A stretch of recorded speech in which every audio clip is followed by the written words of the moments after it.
Today we're taking a look at fun and affordable transportation. This is an all-new 2019 Honda Fit. The Fit has long had a reputation not just for being fun and affordable, but also for being very practical inside because we get a lot of rear passenger room and a reasonable amount of cargo area in the back. But more importantly, the Fit is still very affordable. It starts at just $16,190, making this one of the least expensive vehicles you could buy new in America. The trim we've gotten our hands on today is the Sport model, so we have a red strip running right there along the bottom of the bumper, and we have an overall design theme that looks like the rest of the Honda lineup. Obviously, being the least expensive vehicle in America for Honda, things aren't quite as elegant as the Civic or as the Accord. So instead of a larger chrome band running across the top and LED headlamps like we find in a lot of Honda's lineup, we get halogen high beams and halogen low beams in all models, and things are just a little bit more simple up front. In top-end trims, you will still find a radar sensor up front because you can get the Fit with the latest Honda sensing system.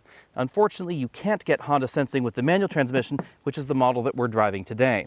The Honda sensing package will give the Fit collision warning with autonomous braking, lane keeping assistance, and of course, road departure mitigation. That makes the Fit one of the few subcompact vehicles in America that has these advanced safety technologies available, and actually one of the smallest vehicles overall that has those features as well. If you're viewing this video overseas, you may be surprised that the Honda Fit is the smallest Honda in America because it doesn't seem all that large, but remember that we don't get the rest of Honda's small car portfolio in this country.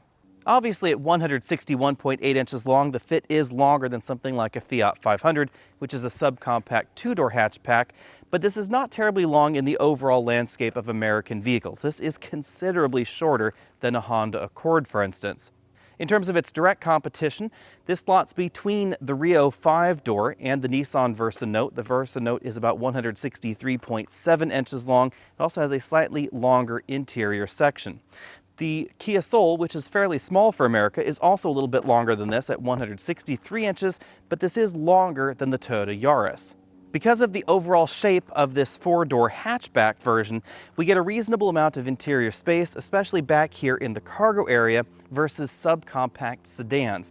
That's why we don't really see that many subcompact sedans in America. We do find, of course, the Accent sedan and the Rio sedan, and of course the Nissan Versa sedan, but those vehicles are actually much longer than this overall, and they still give us less cargo area because the overall profile required to turn this into a sedan makes it less efficient overall, and that's why Honda did not do that with the Fit.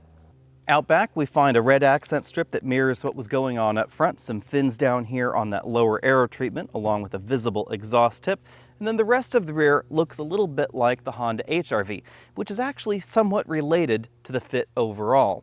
As you'd expect with most inexpensive vehicles in America, the majority of the tail lamps are housed right over here on the body rather than splitting them onto the trunk lid, although we do get this little section right up here that reminds me a little bit of Volvo's tail lamp design.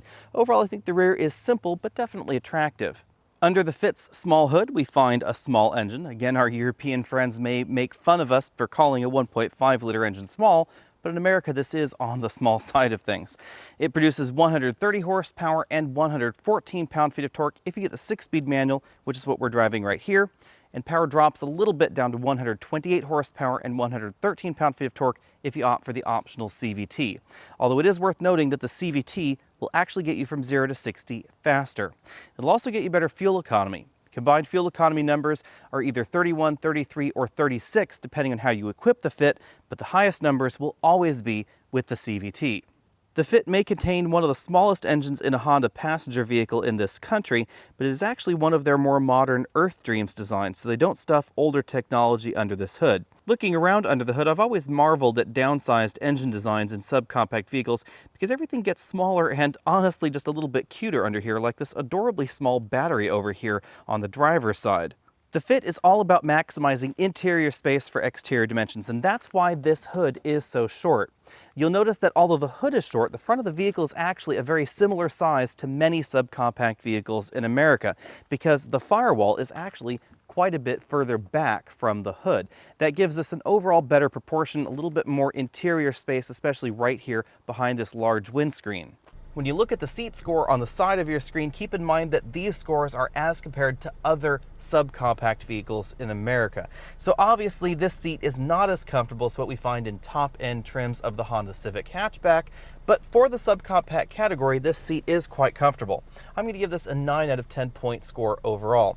I do find top-end seats in the Kia Rio and Hyundai Accent and actually the Nissan Versa Note just a little bit more comfortable than what we have in this model. It is worth noting that we do not have adjustable lumbar support of any description on either side of the seat. It is a manual seat only, but again, this starts at just barely over $16,000. We do, however, have a tilt telescopic steering column with a decent range of motion, and the front seat has a reasonable amount of forward and backward travel. Now, it is worth noting that if you're a taller driver, although we do have a reasonable amount of headroom up front, probably about 3.5 inches or so, we don't have as much legroom as we find in some of the other options in this segment, so you can't move this front seat quite as far back. In fact, for me at 6 feet tall, I found myself with the seat all the way back in its tracks most of the time. Hopping into the back seat, I found headroom a little bit more limiting than I thought it would be actually. The overall ceiling shape is somewhat domey back here, and it's actually a little bit squarer up front for the front passenger and the driver. And that means that my head does touch the side of the roof right here if I'm trying to sit right here in the middle of my seat. And my head is actually touching the back here of the ceiling, not my headrest, if I'm trying to sit in anything close to an upright position. It's very similar if I move over to the middle seat. Legroom is quite generous, as you can see right here, about 3 inches, and both seats are moved all the way back in their tracks because that's how I needed to sit up front at 6 feet tall. A 6'5" person sat over here acceptably, but he did wish that his seat was a little bit further back. If you've seen any advertising for the Honda Fit, you'll know about the Magic Seat. That is what is going on right here. Honda has given the Fit a very, very flat load floor. If I scoot around here, you'll see what's going on. I simply lift the seat bottom cushion up and then lower that bar to lock it into place. And then you can put large items right back here. And that's because the floor actually goes to about the middle of the seat bottom cushion rather than the front of the seat bottom cushion like other cars. So if you can stick something in the door, you can sort of squish it right back here in the rear. And then you pull this bar up, lower the seat back into place, and it will latch right like that.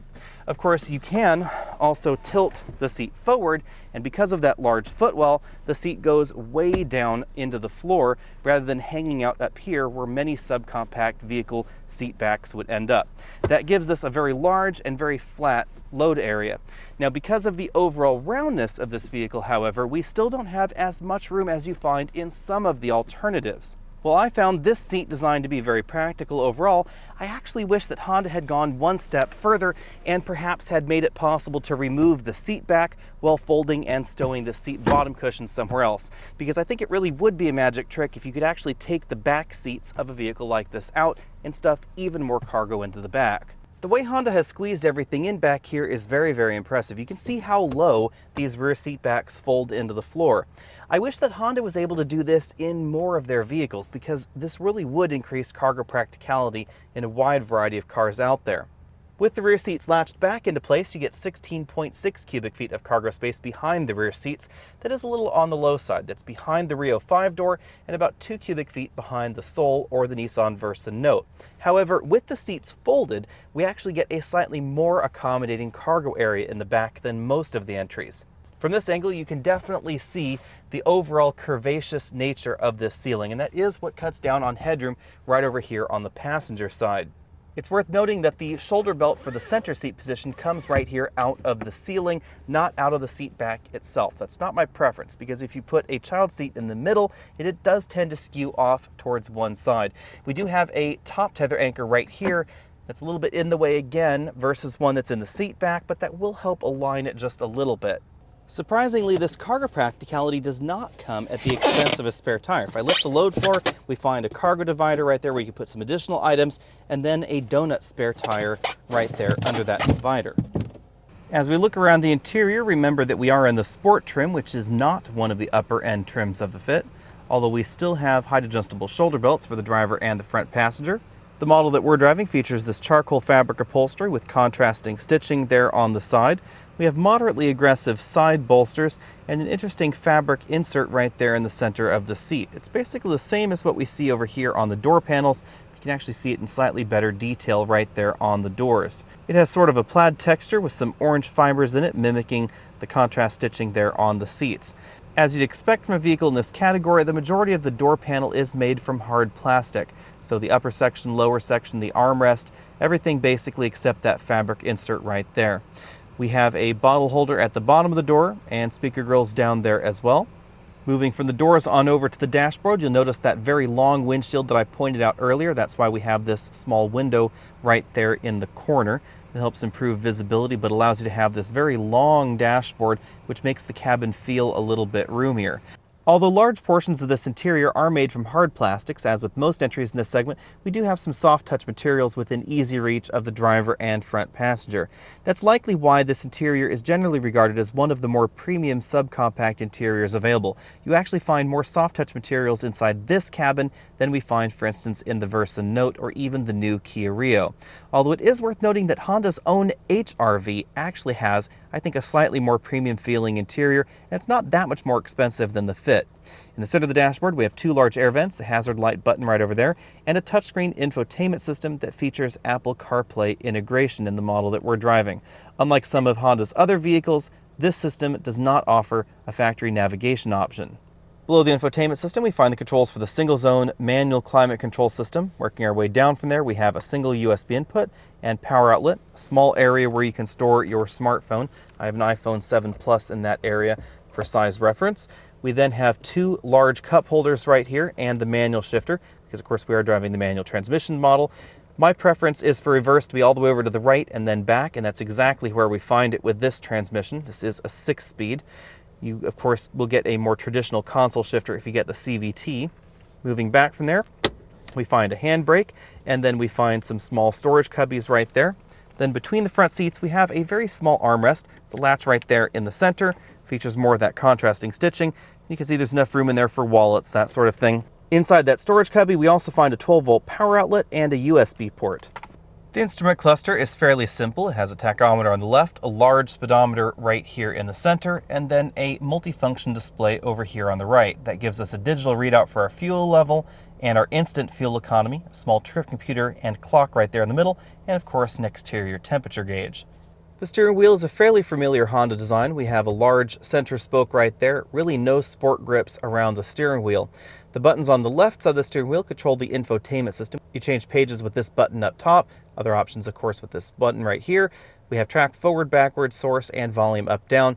Then we find the phone buttons over here on a separate module on the bottom of the wheel. That's where you find the voice command button, a back button, and then phone hang up and pickup buttons. On the right side of the wheel, we find the buttons for the cruise control system. In addition to the two cup holders in the center console, we actually get another one right over here on the driver's side.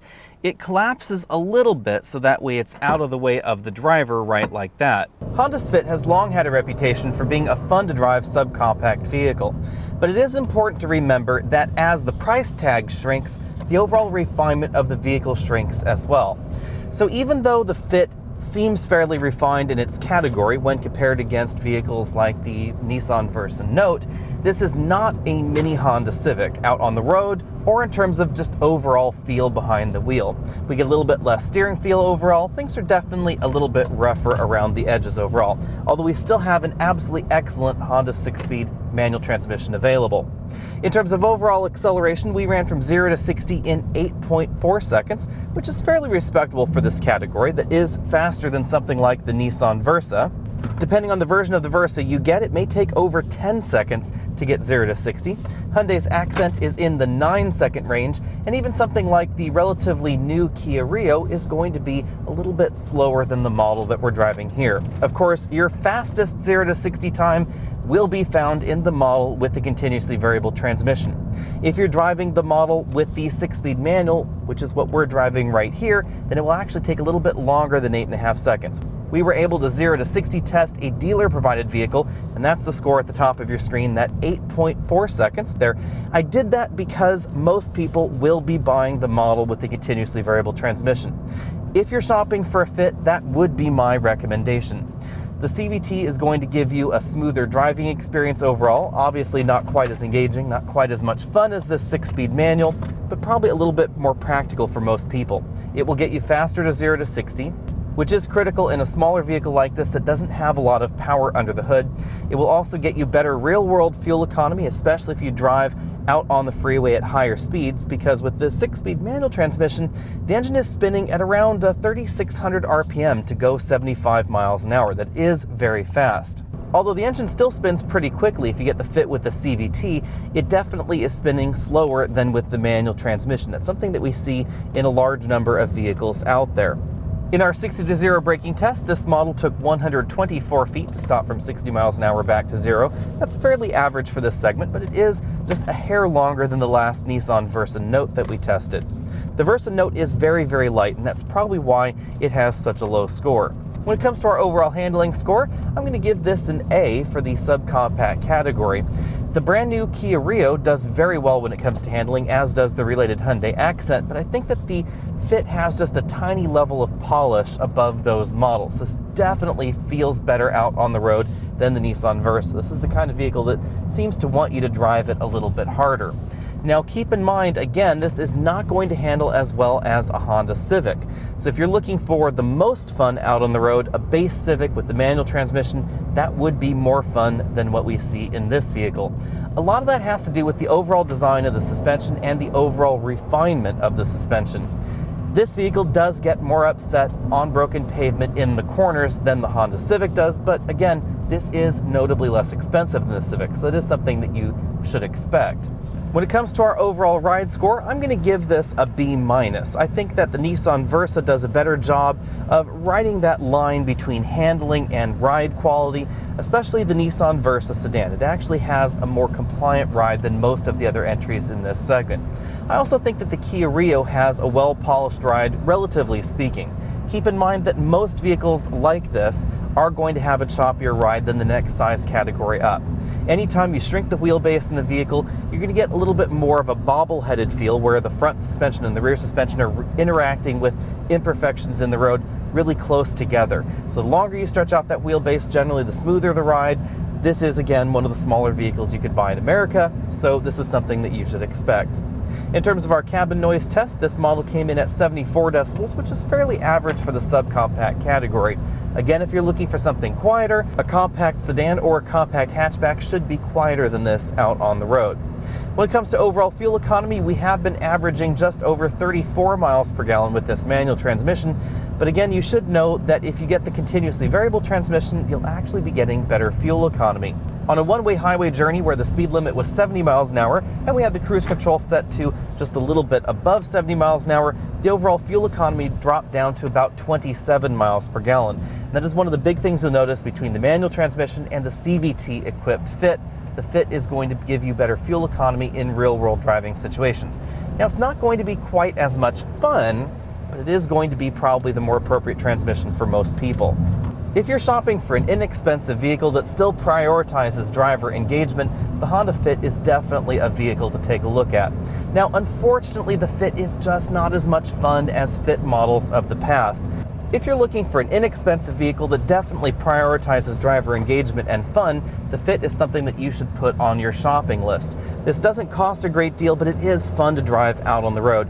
And this is the kind of vehicle where if you were to put grippy summer tires on it, it would be even more fun. If you're hopping from an older model into this new Fit, you should know that I don't think this is quite as much fun as that older model, sadly. And that's just thanks to our modern world and fuel economy pressures, because we now have a continuously variable transmission under the hood instead of a traditional automatic transmission, and of course we have the electric power steering system. And the electric power steering system, although fairly good, is just not as communicative as the power steering that we saw in older Fit models. But on the bright side, it does give you better fuel economy. In terms of overall driver enjoyment, I think the only vehicle that gives this a run for its money is the Yaris IA. And that's because Toyota is actually buying a Mazda 2. Now, Mazda does not sell their smallest vehicle in the United States. Instead, they created a sedan version for Toyota to sell. The key thing to know, of course, about the IA is that it is available only as a sedan in the United States, so it doesn't necessarily compete directly with the Fit, because this is available only as a hatchback. The important thing to remember about the Fit is that this is Honda's least expensive model in America. It's also important to remember that the entry-level subcompact segment is full of bargains, but not every manufacturer is targeting exactly the same customer here. So we have entries that are very, very inexpensive, like the Nissan Versa sedan, and that's attracting a different customer than someone that's willing to pay $5,000 more for a base Honda Fit. There are also entries that are not available as sedans or not available as hatchbacks, so manufacturers are attacking the segment in a variety of different ways. At $16,190 for the base LX model with the manual transmission, the Fit is a little bit more expensive than many of its direct hatchback competitors in terms of overall base price. However, we do get an interior that I think is better quality than many of those other base models. We also get that standard 6-speed manual transmission, which I think is definitely a selling point in the Fit. For some manufacturers out there, the manual transmission is simply a way of cutting costs, but the manual transmission in the Fit is actually quite good, and I think it's an asset to that vehicle. It's also worth mentioning that we get niceties like cruise control, air conditioning, a 5-inch touchscreen infotainment system, and the 4-speaker audio system in that base model. It's also important to remember that Honda sensing is available in all trims of the Fit. That's because Honda has really dedicated themselves to pushing their latest active safety technologies down into every model. Now, you will find some of these technologies available in the competition. You actually will find just about all of them available in something like the Kia Soul, but at a much higher price point than in the Honda Fit. And most of the entries in this segment simply don't offer the complete suite of these safety packages. However, if you were to add that to the base LX trim of the Honda Fit, then it'll set you back $17,990, almost 18 grand, about a 12% jump in price over the base model. So it is going to really increase the price of your vehicle. A fully loaded EXL will set you back $21,520, about a 35% jump over that base model. So even though dollar-wise this is not a huge jump, remember that if you're shopping in this segment, a 35% increase is going to be a big change in your monthly payment. It's also important to remember these deltas when you start taking a look at the competition, because large jumps like this really are going to affect that monthly payment as well. Nissan's Versa Note is our first competitor, and it starts about $600 less at $15,600. But the CVT is standard, putting the real delta about $1,400 less than the Fit. As the saying goes, you get what you pay for oftentimes with vehicles. The Versa is definitely a solid bargain entry in this segment, but the interior is not as premium feeling as what we find in the Fit. You also get notably less power in the Nissan Versa, just over 100 horsepower. So although the Fit is not exactly the fastest entry in this segment, the Versa is definitely one of the slowest. But fuel economy is very good in that model. It has that low acquisition price and a very handy and practical cargo area. The Versa Note is the very definition of inexpensive transport with a decent warranty from the factory, whereas the Fit is trying to be more of a premium entry in this segment. Next up, we have the new Kia Rio 5-door, which was released about the same time as the Honda Fit, making it the freshest competitor.